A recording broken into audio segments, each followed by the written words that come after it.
Hi everyone, welcome to the Movieception Show. My name is Fariba, and today I want to talk about the movie Air. So I actually did get to see this film a few weeks ago, and it was one of the last movies I had seen before, I had gotten sick. So I never got the chance to really do a movie review. Now that I'm actually doing better now and got my voice back, it's finally now time to actually talk about the movie. Now, of course, like the title says it all, this movie is basically going to be focused on, the foundation of the Air Jordan shoes and the competition that Nike had to face against Adidas and Converse when they were at their most financially critical point. That's right. It's really intriguing when we have seen so many biographical sports films throughout our whole lives being resonate onto the big screen, but Air is a very different film that takes a different approach to kind of the sports biopic drama. While the story itself revolves around, the basketball goat that is Michael Jordan, it is actually far more centered forward on the makings of the Air Jordan shoes and what it took to basically lead up to one of the most popular products in consumerism. Weirdly enough, even though the whole idea is mostly focused on just the makings of a shoe brand, the idea actually works. I actually ended up enjoying this side of the storytelling that is more about the behind the scenes and the business side of just the sports of it all than just directly showing the gameplay, the actual games of the sports that we're seeing, that we typically see from most biographical sports films. Now, it is worth mentioning that we never actually get to see Michael Jordan's actor, or at least not his face, ever in this movie. But that being said, the movie still celebrates who Jordan is and why he is so integral to Nike's success in building Air Jordan. Because the whole idea is that it's really focused on the branding of Air Jordan, the importance of it, and how that basically became a big part of just what we see nowadays in terms of, the way that brands like Adidas and Converse and all of them have to now deal with licensing and the whole situation with sports players and their branding and their, the rights to their own image and their branding. I mean, again, this is a really interesting take on showing that behind the scenes, and I think that with Jordan kind of being the face of it all, it definitely brings up a really interesting story that we've never seen before and a far more business side of it. I have to say, compliments goes to Ben Affleck, who continues to show why he is quite visionary in the movies that he foretells on the big screen, especially in the director's side of it all.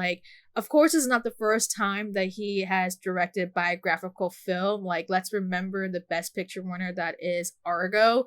But even that being said, he is once again demonstrating what is the greatest slam dunk of this movie, showing the love of basketball that doesn't stop on the court, but also expanding upon kind of the branding of it all. And of course, this is followed up by the incredible performances that we do get from this A-list cast that really make up for this, the amusement, the entertainment factor of the story that we see.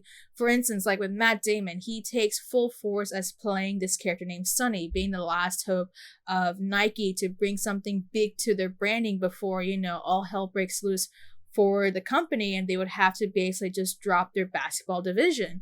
And his performance is very charming and very humorous as ever, and it's very effortlessly done, and it plays well into kind of setting up the dynamic that we see with the rest of the cast. I have to say, while Matt Damon is playing the primary protagonist, the deuterogenous, of course, would be Michael Jordan's mother, who is played by Viola Davis, and she exudes such a powerful performance as being the major factor and influence into Jordan's decision on who he will go with in terms of marketing him and his brand and his shoe collection. This becomes such an important part of the film, and both Damon and Viola Davis do such a fabulous job of setting up this sort of dynamic, which again helps with its pacing and structure for the rest of this film thereafter. The film features so many A-list actors, they're rarely ever wasted on the big screen. Again, this is a movie that is charming and funny, but it is also has its, its subtle trepidations in showing why this deal is very, very important. This is exemplified by side characters played by Jason Bateman and Ben Affleck, who, despite being side characters, have their chance to explain why this deal is super important. Again, without those details, we would not understand what the stakes are for this deal, and why, again, we are gluing ourselves to like understanding, okay, what will be the thereafter effects of all of this that we're seeing on the big screen. And again, it's these details that make the movie far more enjoyable and keeps you engaged in the movie, even though we kind of already know what's going to happen in the long run, because, well, Air Jordans are kind of the big thing to this day. Of course, like, having read the real versus the real of the story, the movie does take its own creative liberties in depicting the events and the groundwork that is Air Jordan. That being said, right, I still enjoy this movie because there's just so much charisma and fun exuded from the screen, as well as not shying away from the, talking about the love of basketball and the height of Jordan, even if they were just simply seen through like cassette tapes and flashback footage. And let's just say the film does a great job of setting up the atmosphere. Like, again, we get the 80s feel of it through and through. It's there instantly, kind of hits you right there in the fields. The actual basketball itself is a bit limited. Like, again, we only see them through the footage and just clips of it. We don't actually see kind of a, remade redemption of like any sort of basketball play. It's all through the clips. The dialogue itself is very, very heavy, which can keep some people a bit wary about a film like this, where the dialogue and the characters are far more the focus than like the action itself. However, the dialogue itself is what is very, very sharp and is really brilliant, and makes it for some of the interesting parts of this film, and allows this, understanding of the parameters and stakes of it all. And if there's one thing I would say that would have been just a bit of the flaw of this movie, and it would be the ending, because it does overextend itself a little bit, but even that being said, like, the result of it all is still very pleasing and satisfying. So I gotta say, overall, this is a film that you would say is a typical contender for an Oscar, consideration. Air already has, this early campaign going for it.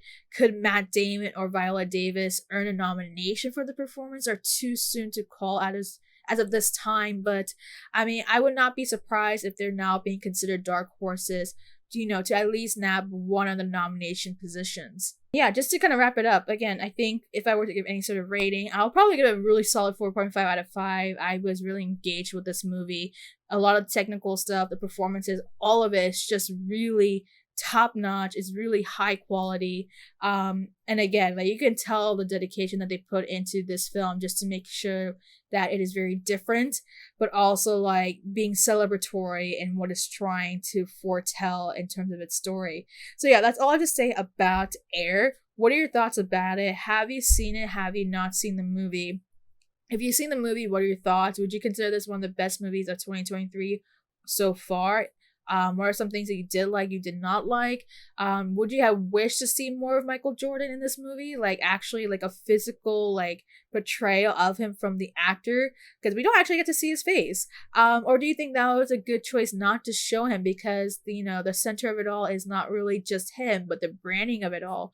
And what are some other things you think about this film, or, opinions about the performances? Do you think this movie has a good chance of, going into the Oscar season next year? Let me know in the comments down below, and make sure to like and subscribe.